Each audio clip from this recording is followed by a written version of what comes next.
BJP का यादव के बाद नया वाला एक्सपेरिमेंट बिहार में सफल होगा। अब आप ये तो नहीं सोचने लगे कि बीजेपी का नया वाला एक्सपेरिमेंट आखिर है क्या। दरअसल बीजेपी ने सम्राट चौधरी को बीजेपी का नया मुखिया बना दिया है। 2 दिन पहले तक कोई नहीं जानता था कि बीजेपी सम्राट चौधरी को प्रदेश अध्यक्ष की बड़ी जिम्मेदारी देने वाली है। इस पद के लिए जनक चमार से लेकर संजीव चौरसिया तक कयासबाजी लगाई जा रही थी। यहां तक कि शाहनवाज हुसैन तक के नाम लिए जा रहे थे। हालांकि एक तबका ये जरूर मान रहा था कि इस बार बीजेपी ओबीसी कार्ड जरूर चलेगी, लेकिन ये कोई नहीं जानता था कि वो कुशवाहा फैक्टर पर अपनी किस्मत आजमाएगी। लेकिन जब सम्राट चौधरी को जेपी नड्डा ने यह जिम्मेदारी सौंप दी, तब से ये सवाल बिहार के सियासी गलियारे में कौंधने लगा है कि कुशवाहा फैक्टर पर बीजेपी ने जो नया वाला एक्सपेरिमेंट किया है वो कितना सफल होगा। आखिर ये नया वाला एक्सपेरिमेंट कितना कारगर होगा। अब इसे नया वाला एक्सपेरिमेंट इसलिए कहा जा रहा है कि इसके पहले यानी कि 2016 में बीजेपी ने इसी तरह का एक्सपेरिमेंट यादव कास्ट को लेकर किया था। तब सवर्णों को नाराज कर पार्टी ने प्रदेश की कमान नित्यानंद राय को सौंपी थी। दरअसल 2016 के ठीक पहले 2015 का बिहार विधानसभा चुनाव आपको याद होगा। इस चुनाव में भी नीतीश कुमार महागठबंधन के साथ हो गए थे, क्योंकि वे 2014 के लोकसभा चुनाव में अलग लड़कर जेडीयू की चुनावी स्थिति को देख चुके थे। 2015 के विधानसभा चुनाव में महागठबंधन को जबरदस्त सफलता मिली थी। आरजेडी और जेडीयू ने बीजेपी को पानी पिला दिया था। यादव और लवकुश की बाउंडिंग को दोनों ही पार्टियों ने स्वीकार किया था और बीजेपी तीसरे नंबर पर आ गई थी। लेकिन उसी समय बीजेपी ने यादव कार्ड का दांव चला। 2016 में बीजेपी की कमान नित्यानंद राय को सौंपी। इसके पहले बीजेपी के प्रदेश अध्यक्ष मंगल पांडे थे। मंगल पांडे ने बिहार से लेकर गोवा तक बेस्ट परफॉर्मेंस दिया था। बिहार में उनके कार्यकाल में जहां बीजेपी ने अकेले लड़कर अच्छा प्रदर्शन किया, तो वहीं उनके प्रभार में गोवा में तो बीजेपी ने जबरदस्त परफॉर्मेंस दिया। इसके बाद तो उनका कद काफी बढ़ गया। जब बिहार में 2017 में दोबारा एनडीए की सरकार बनी तो मंगल पांडे को कैबिनेट में शामिल कर लिया गया, लेकिन उनकी जगह जिस सोच के तहत नित्यानंद राय को प्रदेश अध्यक्ष की कमान सौंपी गई, उसमें पार्टी को सफलता नहीं मिली। पॉलिटिकल एक्सपर्ट के अनुसार मंगल पांडे के विकल्प के रूप में नित्यानंद राय का चुनाव हो जाना बीजेपी के अंदर एक पीढ़ी ही नहीं बल्कि सामाजिक बदलाव को भी दिखाता था।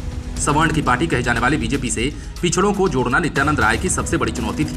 हालांकि इसके पहले भी बीजेपी ने जगदम्बी यादव और नंदकिशोर यादव को यादव जाति से प्रदेश अध्यक्ष की कमान सौंपी थी, लेकिन कहा जाता है कि नित्यानंद राय से बीजेपी को कुछ अधिक ही भरोसा था। दरअसल वे संघ से जुड़े हुए थे और ये उस दौर में प्रदेश अध्यक्ष बने थे जब प्रदेश बीजेपी में सवर्ण नेता हाशिए पर थे और पिछड़ा जमात बीजेपी से बिदका हुआ था। पॉलिटिकल एक्सपर्ट के अनुसार जातीय समीकरण को लेकर पार्टी को ये संकेत मिलने लगे थे कि बिहार पॉलिटिक्स में पिछड़े वोटों में सेंधमारी के बगैर सत्ता में आना बीजेपी के लिए संभव नहीं, क्योंकि यादव वोटों का झुकाव लालू यादव के साथ उस समय भी था और आज भी है। ऐसी स्थिति में पिछड़े वोटों में सेंधमारी के लिए बीजेपी ने नई रणनीति अपनाई। नित्यानंद राय की स्थिति मजबूत करने के लिए बीजेपी आलाकमान ने बैकअप के रूप में भूपेंद्र यादव को बिहार का प्रभारी बनाया, लेकिन इन सब के बावजूद बीजेपी से यादव समाज नहीं जुड़ सका और 2020 के विधानसभा चुनाव में बीजेपी ने इसे देख भी लिया। लालू यादव के जेल में रहने के बाद भी आरजेडी बिहार में सबसे बड़ी पार्टी बनकर उभरी। यदि ओवैसी की पार्टी सीमांचल में खेला नहीं करती तो उसी समय आरजेडी सत्ता में आ जाती। पॉलिटिकल एक्सपर्ट ये भी मानते हैं कि यादव कार्ड फेल होते देख और नीतीश कुमार के महागठबंधन में जाने के बाद बीजेपी के पास पार्टी लीड करने की चुनौती सामने आ गई और इसके बाद उसे सम्राट चौधरी के रूप में नया विकल्प सामने नजर आया। ऐसे में यह नया एक्सपेरिमेंट पर मंथन शुरू हो गया है।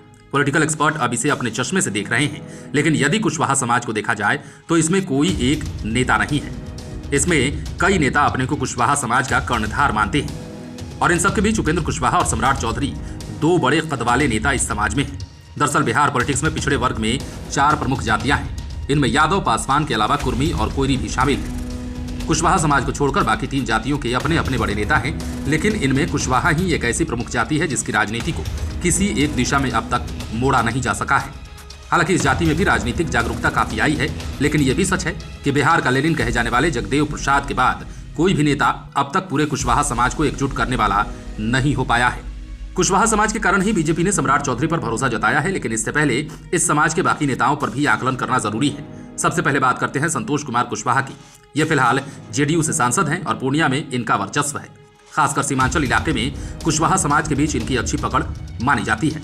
आज के डेट में ये नीतीश कुमार के काफी करीबी नेताओं में शामिल हैं और जेडीयू में ये कुशवाहा समाज के मजबूत नेताओं की लिस्ट में शामिल है। बता दें कि संतोष कुशवाहा 2005 में पहली बार विधानसभा चुनाव बीजेपी के टिकट पर लड़े, लेकिन हार गए।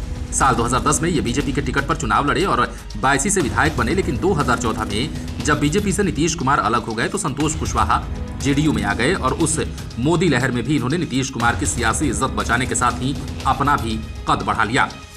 उस चुनाव में जेडीयू के मात्र 2 सांसद जीते थे, जिनमें एक संतोष कुशवाहा भी थे। आज कोशी की राजनीति में संतोष कुशवाहा की पहचान बड़े नेता के तौर पर है और ये 2019 में दोबारा सांसद बने। पॉलिटिकल एक्सपर्ट की नजर में ये उपेंद्र कुशवाहा के खिलाफ कुशवाहा समाज में नीतीश कुमार के बड़े अस्त्र हैं।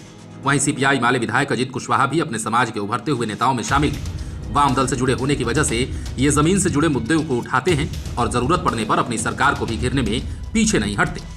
ठीक इसी तरह कुशवाहा नेताओं की लिस्ट में आलोक मेहता भी बड़े कद वाले हैं। बिहार में महागठबंधन 2.0 की सरकार में ये मंत्री पद पर काबिज है। ये कुशवाहा समाज के कद्दावर नेता माने जाते हैं और इन दिनों ये बिहार पॉलिटिक्स में अपने बयानों को लेकर कुछ अधिक सुर्खियों में है। आलोक मेहता राष्ट्रीय जनता दल के संस्थापक सदस्यों में शामिल है और सबसे बड़ी बात ये कि इन्हें तेजस्वी यादव का राजनीतिक गुरु भी कहा जाता है। बता दें कि इनके पिता दिवंगत तुलसीदास मेहता भी बिहार के मंत्री रह चुके हैं और आलोक मेहता अपने पिता की विरासत को और अधिक समृद्ध कर रहे हैं।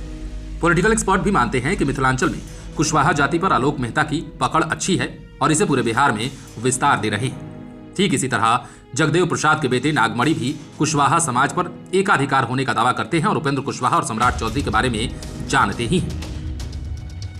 बहरहाल उपेंद्र कुशवाहा इन दिनों नीतीश कुमार के कट्टर सियासी दुश्मन हो गए हैं और कोयरी समाज पर एकाधिकार जमाने के लिए बिहार में घूम रहे हैं। हालांकि इनका झुकाव बीजेपी की ओर है, लेकिन कहा जाता है कि बीजेपी को भी उपेंद्र कुशवाहा पर अंदर से बहुत ज्यादा भरोसा नहीं है। दरअसल कुशवाहा भी कई दफे जेडीयू में जा चुके हैं और वहां से बाहर आ चुके हैं।